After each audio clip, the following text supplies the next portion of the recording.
your promotion in 2016, you're like, thanks. Yeah. That's great. Because I was on our road patrol prior to that Yeah. for the previous 2 years, and it was hard to give up that position to go into the jail when I've Yeah. never worked it before. When did you start with the sheriff's department? 06. I was hired into 911 under the sheriff's office before they became the regional dispatch. I worked there as a dispatcher / call taker for the first 7 years of my career. Brian, you were set whenever you Yeah, we've done, hang on one sec. Yeah, I mean, we've done a couple pretty big cases with the sheriff's department. Mm-hmm. Obviously, the Johnny and Lisa case. Yes. Yeah. Which we're so, Sure. we're so like, oh, I know. we think we know who I know. was behind this. But That's definitely, since I've started, probably the most like recognizable case that. Mike I've actually seen. just called me this morning and left me a voicemail. I got Really? hold of that. Does she still call quite a bit? She called, yeah. Does she? I feel for her. I couldn't imagine losing a child. And Yeah, I mean, yeah, I've never seen that depth of grief yeah, from somebody. It's like discontinuous. Like she Sure. texts me in like in the middle of the night and yeah. sending pictures of Johnny and Does she really? yeah. All right, let's Yeah. talk about something. I don't want to say more optimistic, but Yeah, no. but, all right, so people not familiar with DART. Yep. Just explain who you guys are and what you do. So DART stands for the Drug Abuse Response Team. We were created in July of 2014 under now retired Sheriff John Tharp. When he was elected sheriff, he would do tours throughout the entire department. He wanted to learn as much as he could when he was elected sheriff on how each section operated. And he would do multiple tours in jail throughout, all the different shifts that we had. And while he was doing his tours in the jail, he would see individuals going through opioid withdrawals. Opioid withdrawal is a very rough thing to see somebody go through. They say it's worse than the worst flu that you could ever experience. So upon doing multiple tours in the jail, he saw the same individuals experiencing these withdrawals. And upon doing a little more background onto why they were currently incarcerated, it was usually things that were petty in nature, not necessarily violent crimes, but crimes of theft, burglary, drug-related crimes, things like that. So he came up with this idea that rather than incarceration, we need to find a better way to help these individuals get back on their feet, because jail's not it. This isn't, we can't arrest our way out of these situations. So he wanted to create a unit that would help people and assist them getting connected to treatment rather than showing up in the Lucas County Jail. And he presented this idea to, at the time, Attorney General Mike DeWine. He loved the idea. And currently, right around 2014, there was only 16 total detox beds available throughout the entire Lucas County area, and that was at the Zeph Center. So he provided funding to Sheriff Tharp to create this unit, not only to Sheriff Tharp, but also to the Zeph Center for the expansion of detox beds. So in the early years of DART, it was 2 deputies and a sergeant. The sergeant would come in each morning. He would pull police reports primarily from the city of Toledo, Toledo Police, specifically overdose reports. And he would hand those 2 reports to the deputies and say, here you go try and make contact and have a conversation about treatment. The problem was that a lot of times those police reports provided false information. It was incorrect names, incorrect date of births, incorrect addresses, incorrect phone numbers. So it was very challenging for those deputies to actually make contact with the individuals listed on the police report. So after not seeing the success that I think he was hoping to see, he said we need to go back to the drawing board, and that's exactly what he did. And this time he invited, not only, it wasn't just the sheriff's office at this table as a one-man team here, he invited local police chiefs, he invited fire chiefs, he invited hospital administrators to really create something bigger than what he initially envisioned. Because this isn't just a sheriff's office issue. This is when the opioid epidemic was really starting to hit hard here in our community, and he was able to get buy-in from local police chiefs, fire chiefs, and hospital administration. So rather than waiting 24, 48, 72 hours after the overdose was taking place, he wanted our deputies to be able to go into those emergency rooms where they were transported and have an immediate conversation rather than trying to make contact with individuals who were providing false information. And this really helped expedite our engagement with individuals that had just were victims of an overdose. And when our officers would respond to hospitals, we go in, we don't go in as vice, we don't go in as investigative officers. It was strictly a conversation focused around treatment and recovery. Our officers were trained to have conversations focused around that, to show empathy, not to be judgmental, to really just drive home that, try to build that trust that we're here for you, we're not here for your drug dealer information. And I'm not saying those things weren't provided as time went on, because they are, but it takes time to build that trust and relationships and things like that with the clients that we work with. So at the end of the conversation, we're really hoping that the individual will be interested and want to get reconnected to treatment services. And that's what our DART officers do. They will facilitate that linkage to treatment. They will provide transportation if the individual does not have transportation available, straight from the hospital, straight to a detox facility of their choice. And then we're walking alongside them throughout the recovery. We're doing check-ins. We will stop in at the treatment centers, have a conversation, see how things are going. We'll do phone calls. We'll connect with them through social media. We'll do door knocks at their house post their release from treatment. So it's a long-lasting relationship that our officers are building, and honestly, some of them turn into friendships over the years, because a lot of times clients that we worked with at the beginning are now working in treatment centers here throughout the county. So it's really great to see everything come full circle, and it's a different side of law enforcement, that's for sure. So you still immediately go to the hospital when somebody overdoses, you like go there and are kind of bedside with them immediately, is what you're saying, still? It still operates like that today. It's just not as, we don't do it as frequently as we'd like to. Over the years, for whatever reason, well, I shouldn't say for whatever reason, because when COVID hit, obviously there was a time when they didn't want much traffic at all going through their hospitals, so they kind of blocked everybody from going through their ERs. And unfortunately, after COVID, our numbers didn't go back to where they were as far as hospital engagements, but we still do occasionally go. A lot of our referrals now come from the jail, to be honest. A lot of times we have a DART officer specifically who will go into the jail pretty much every single day talking to inmates who have self-identified as having a substance use disorder. And what he does is he has the same conversation with that individual that a DART officer would when they go to the hospital. Again, it's treatment focused, and we transport many individuals straight from the jail to the treatment center that's been selected for them. And I'm guessing it runs the gamut, like people's reaction, like whenever you guys walk in there, you are still law enforcement. Sure. And so I'm guessing it kind of runs the gamut. Some people, maybe they're interested in seeing you and talking to you, but I'm guessing other people are very reluctant. There's still times, because this is a voluntary program. This isn't anything that's forced upon, oh, I shouldn't say never, but very rarely is it forced upon somebody through the court system.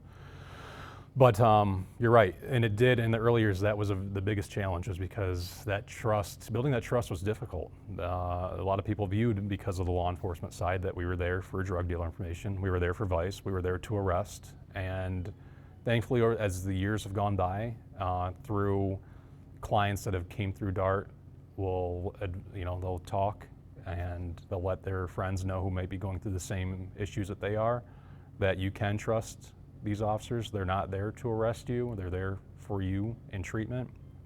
And I would say it took several years before DART really was able to get over that hump, to be able to be trusted within a community that at times doesn't have much trust with law enforcement to begin with. So this is truly community policing at its best. This has really helped redefine and what the relationship between law enforcement and community can look like.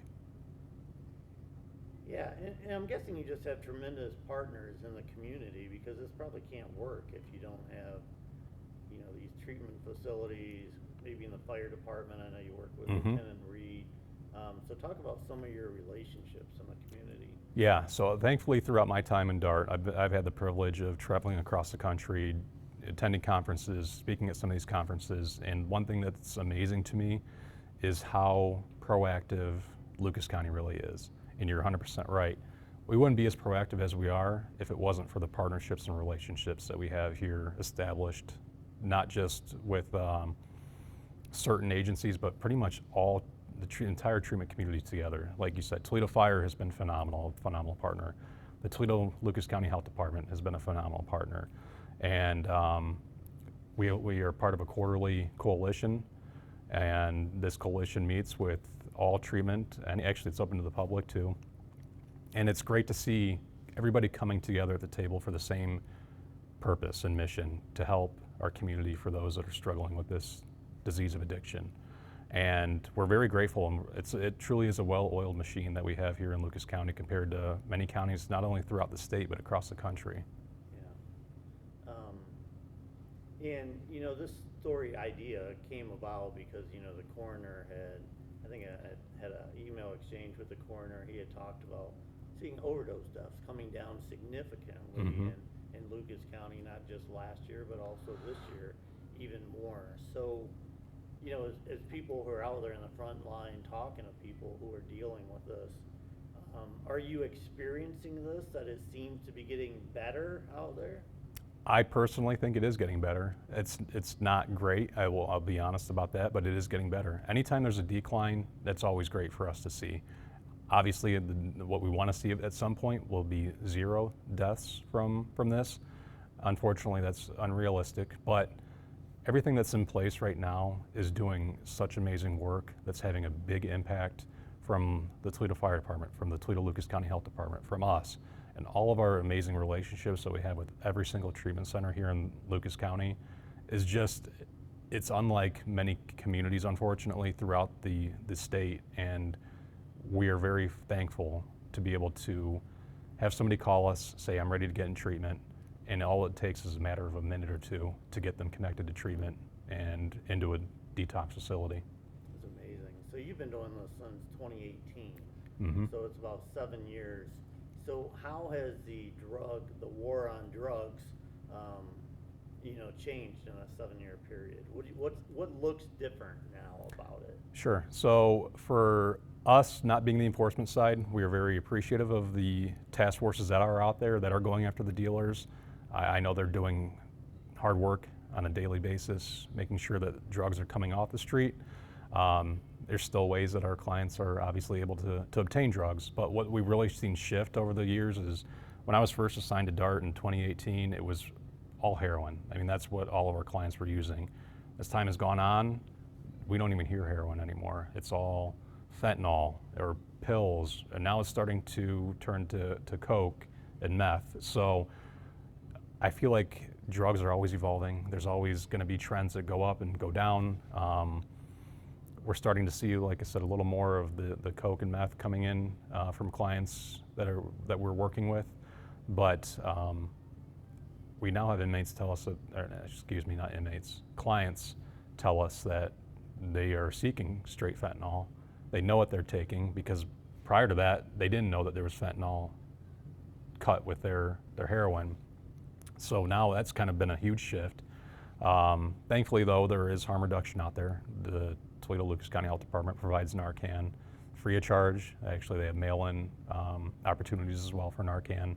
And that's really the frontline defense for individuals that aren't quite ready to take that next step into treatment. We are huge advocates of harm reduction, such as that, and fentanyl testing strips, which have been huge. So that's kind of how what we've seen shift on that side. From the DART side is kind of what the trends are looking like when it comes to the drug use. It's interesting. I've heard, and I can look at data, when you're talking about seizures from the Ohio Highway Patrol, coke is up, fentanyl is down. So there's just not as much supply out there of fentanyl in the community. Maybe it's the border, not to make it political, but I mean, there's obviously been a big focus on cutting that down. But I'm seeing that, and the data that cocaine seems to maybe not even necessarily making a comeback, but it's always seems to be kind of steady throughout the years. Yep, yep. But methamphetamines, I mean, that's interesting. A couple people have mentioned that. Now, so when you're dealing with somebody that's addicted to that, what's the challenge there? Well, from what my understanding, from what the treatment centers have provided us, is that the withdrawal symptoms aren't the same. So it's a lot more challenging to get somebody to come off of that. The detox process is going to be much different compared to somebody that's coming off of opioids and things like that. So our biggest challenge, and it really doesn't, I guess, matter what drug they're using, our biggest challenge is trying to encourage somebody to at least give it a try. At least trust us enough to let us take you to a recovery center. At least give the treatment a try. If you don't like it, we understand that relapse is part of recovery. We're always here to help, regardless of what you're currently going through and what you're using. So just because somebody goes through treatment and leaves doesn't mean that we're going to stop checking in on them. That means we don't give up on people. We've had people go through treatment 7, 10, 12 times before it finally hit home for them, and now they're very successful. And so that's what we like to say is that. Yeah, I had a conversation with Lieutenant Reed about that. You know, I've had several paramedics in my family, fire chiefs, and they would tell me stories even back in the day about how they would go out and revive somebody in the morning, then they'd have to go on another call that afternoon and revive them again. And some firefighters, you know, I'd hear stories, they're like, oh my God, why are we trying to save Jimmy again? I mean, Sure. he's just gonna overdose, what's the point? And Lieutenant Reed said, well, you know, our job is just to try to keep these people alive until finally it does stick. Yeah. I mean, is that kind of how you feel too? Absolutely. And I totally understand. There is that first responder burnout. There are comments that are made like that. And it is challenging and frustrating for first responders to return to the same address over and over and over, experiencing, you know, these overdoses with the same individuals over and over and over. But the one thing that I know we try to really press whenever we're speaking with other first responders is that it's still somebody's mother, daughter, father, son. There are still people out there that love and care for these individuals deeply. And we just try to encourage people to, if you were in their shoes, if this was your loved one, you would hope that the first responders would at least show a little bit of compassion and maybe have a little more patience, because it truly is a disease, the way it completely warps and changes somebody's brain chemistry. There is a choice to using drugs. I don't think people choose to be addicted to the drug. Everybody's unique, everybody's made up completely different, and that really is what we try to, I guess, remind and encourage not only first responders, but the community in general. Yeah, and you mentioned family there, and I'm guessing families play a big role when you're trying to get through to Jimmy or Sarah about, hey, you need help. I mean, talk about the families a little bit, their role in trying to help. Absolutely. It's a ripple effect, and that's what, again, we want to make sure people are aware of. This isn't just an individual experience. This is an experience for the entire community, from their immediate family to their neighbors to businesses. If we can get somebody back on their feet, this is going to be a better outcome for everybody throughout our community. So families go through so much pain, so much stress, so much disappointment, so much sadness. And we actually created a DART Family Support Group meeting that meets the first and third Monday of each month at Aldersgate Church on Douglas Road, open to the public, as an outlet for families specifically to come and talk and vent and have a space where they are able to be with others who are going through the same thing. Because until you've been in their shoes also, nobody truly understands the daily fear of getting that phone call from the detective saying that we have your son or your daughter or your mother, your father here and they're deceased from an overdose. So it is very challenging and stressful for the families as well. Yeah, and just talking about that phone call, I mean, you're dealing with people in crisis every day. You're seeing people at the worst points of their lives, and you're seeing a lot of tragedy, that, you know, stories that don't turn out well. So how do you deal with this emotionally? It's very challenging. I know, thankfully, we got a great group here that we're able to vent, that we're able to, at times be vulnerable around, because there have been, unfortunately, many stories where again, this is a very unique space for law enforcement. This isn't just the first responder who's seeing them and then leaving right after. This is somebody who we've been working on with for months or years at times, and that turns into a very different relationship with the clients that we work with. Like I said, at times it's almost like a friendship, and you see people go through their highs and their lows and then their highs again as far as being successful. And a story that comes to mind is, he's retired now, but retired Deputy Dennis Whaley. He was working with somebody who has been sober for 2 or 3 years, and he would still check in with Dennis and tell him how proud and how happy he was. And he was starting his own, I don't know if it was a treatment facility or group or something like that, and just really happy. And literally, like the next week, Dennis received a phone call that he had relapsed and passed away from his overdose. And the DART officers here have gone to funerals. They've sat with grieving families, and it's very it's mentally tasking. I mean, it's sad to see, but at the end of the day, we do understand that this is, and I know it's a debatable thing that I'm going to say, but addiction is a disease, and that's what we have to kind of remind each other. But there is, thankfully, support amongst the unit to really talk and walk through these things together. So, again, you've been here 7 years, and there's a reason why you're here. Yep. So how did you get involved in this work? So I started January of 2018.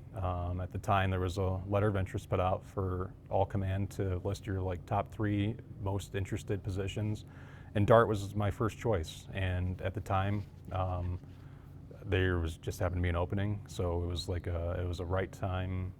It was the perfect timing for me to submit that letter. I've always had an interest. I've seen individuals firsthand go through the challenges of addiction, and I really wanted to be more involved with that space. And I knew DART was a national model, and I just really wanted to be a part of something great. And I shared this last night at our event, that addiction has hit home personally for me, and it took a long time for me to and I said this in my speech last night, that it took a long time for me to get to this point to talk about it, because one thing that I think we all know is that addiction doesn't discriminate. It doesn't care who you are, it doesn't care where you grew up at, what your financial situation is, what your gender or race is. I don't think there's anybody today who hasn't been impacted directly or indirectly, or known somebody directly or indirectly that has dealt with addiction. And December 6, 2021 will be a night that I will never forget. I received a phone call from my daughter's grandmother that her mother had passed away from fentanyl overdose. And that's what I really like to drive home, is the ripple effect. She had never overdosed prior to this. Her story started out, like so many others, unfortunately, from a severe work injury, and led to some substance use. And yeah, it's even though she unfortunately passed away, seeing stories of people persevering and overcoming this, and the friendships that we've developed with, like I said, former clients who are now heavily involved in treatment, in the treatment world, that's what really motivates me, and I know the officers as well, is seeing stories of success and seeing families coming back together, being reunited, friendships that were broken being mended. It's those are the stories that really drive me personally. And I'm very sorry about what happened to your daughter's mom, but I appreciate that. I wonder, because that was 2021 and you started here 2018, did it hit hard? I mean, it's going to hit anybody hard, but it hit harder because you're in the business of saving people, and this person who was very close to you, you weren't able to save. Yeah, there's definitely, that still plays in my mind at times. But the thing is that I've learned here is that you can't want something more than that individual themselves. and it's something that we see here every single day. There's still times where they're venting, like, I don't understand why. We got you to treatment. Why are you walking out right when we take you there? It's just something we can't ever say that we can truly relate to because we never walked in their shoes. So that's kind of how we approach that. I want to touch on this because I talked to Lieutenant Reed about this, but he had mentioned, back in the day, he really didn't see a lot of this overdose issue, maybe opioid issue, like in the central city. It was more like kind of spread out, kind of in the outer. So what are you seeing? So where's the problem at right now in Toledo? I'm sure there's hot spots. There are. All the time. Yeah, there's definitely certain zip codes that tend to be higher as far as overdoses go. 05 has always been really up there in the top 1 or 2 zip codes. I want to say it was either 1-2 or 1-3. Those also tend to be pretty high. So what really is unique about that is that there is software out there that helps track these hotspots, and when a hotspot is observed, then that allows first responders and public health to come together to try and target those hotspot zip codes by providing educational blitzes or holding naloxone distribution days, things like that. So there are ways that we try to react to hotspots that are seen across the county. And then again, it comes back to the partnerships that we have with Toledo Fire, Toledo Lucas County Health Department, and the treatment centers that are on board with wanting to really assist in making sure that the message is driven that. I want to drill down on that a little bit more. So whenever you guys get words, you guys, get together with Lieutenant Reed, he's showing you on the map, hey, we're seeing a big jump over here. What do you guys do? Your officers, what do you do in that part of the community? Yeah, so a lot of times we will assist with those partnerships by, like I said, holding like Narcan blitzes. The officers might drive around there seeing if there's any unhoused individuals that, not to be stereotypical or anything like that, but maybe need some assistance, or not necessarily treatment, but maybe just basic necessities, hygiene kits, things like that. Again, it goes back to building trust, because even if they aren't ready for treatment, at least they can say they had a positive interaction with the law enforcement, with a DART officer, and maybe in turn they'll return we'll provide them our business card. Maybe they'll make a phone call in a week or a month or several months, whatever it may be, to say, hey, I'm ready for treatment. You showed me compassion when I needed it, so I would like to trust you to get me connected to treatment. So it comes back to the partnerships that we developed. Okay. And let's briefly talk about Narcan. How big of a game changer has this been, not only in your job, but just in the overall, like bringing down overdoses? It's been huge. That's the first line of defense against an overdose is Narcan. That's why we really try and drive the message of taking advantage of what the Toledo Lucas County Health Department can provide. They provide our unit and our entire department with all of our naloxone. The great thing about naloxone is that even when it is administered, so if, say, you came across somebody who was laying on the ground, you're not sure if it's an opioid overdose or not, the great thing is you can still administer the Narcan, and it's not going to have any long-term side effects. It's not going to, if say it was a heart attack or something like that. That's what's great about Narcan, is that it can be used without any serious side effects or symptoms if it's not an opioid overdose. So it's been huge, and unfortunately there's some counties across, even in the state of Ohio, whose sheriffs are anti-Narcan. They don't want their officers carrying it. I know it's easy for me to say. I don't understand why. I guess that's a personal decision that each official needs to make on their own. But it really is a game changer, because it does save lives. There's no doubt about that whatsoever. What about initiatives? Are you guys just kind of doing the same thing and just trying to stay steady, or do you guys have initiatives that you're eyeing right now, like for the future? So we are, our next initiative is, and thankfully for this, like interviews like this, which we greatly appreciate, is just our biggest initiative is to let the community know that we're still here. Over the years, our public recognition has kind of taken a backseat. Thankfully, we've got some grant money coming in. We're going to hopefully start getting some more billboards up, things like that, because I can't tell you how many times over the last several years that we've responded to a hospital or been out at a community resource and people come up and say, I didn't even know you guys were still around. So that's not good for us to hear because we have been around, we're still helping people. Right now, between the 3 officers that we have, they're working with roughly 90 to 95 clients each.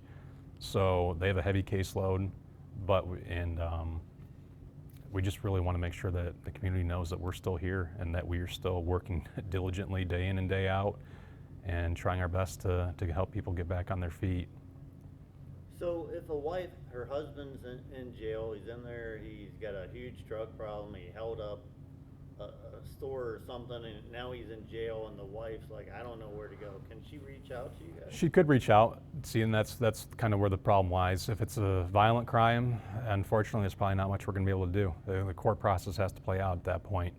The great thing is though, if there is a substance use disorder and there is sometimes violent crimes involved, the Lucas County Common Police has their felony drug court, and Judge Ian English over there is a phenomenal man. That's a judge who is extremely compassionate and has a huge heart for seeing people get back on their feet. His court is unlike any court that I've ever seen, and they do amazing work over there. So I would say absolutely call us. Can't guarantee that we'll be able to do much, but at least we have the connections and relationships with others who potentially could step in and help if it's above our level of.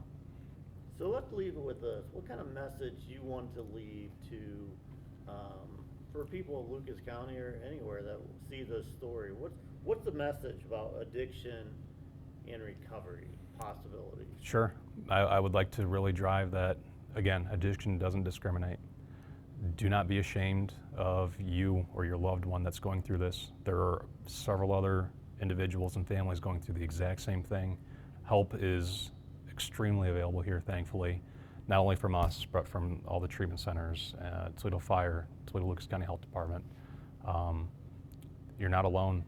Never be ashamed to give us a call. And if they're looking for support, please attend one of our family support group meetings, because we would love to see families start showing up more. And please just feel free to contact us. Okay. What's the best way for someone to contact Yeah, you guys? our phone number is 419-213-6582. 6582. Yep, And you have regular support meetings? we do. The first and third Monday of each month. I can give you a flyer also Yeah, that'd be great. when we leave here at Aldersgate Church on Douglas Road. Yeah, that'd be great to have a flyer. Absolutely. Yeah, I mean, that's all I've got. I I appreciate you talking. No, I appreciate your time. I really do. This is extremely important. So Yeah. You get a few colors, Brian? Yeah. Yeah, I think I was talking to Sam or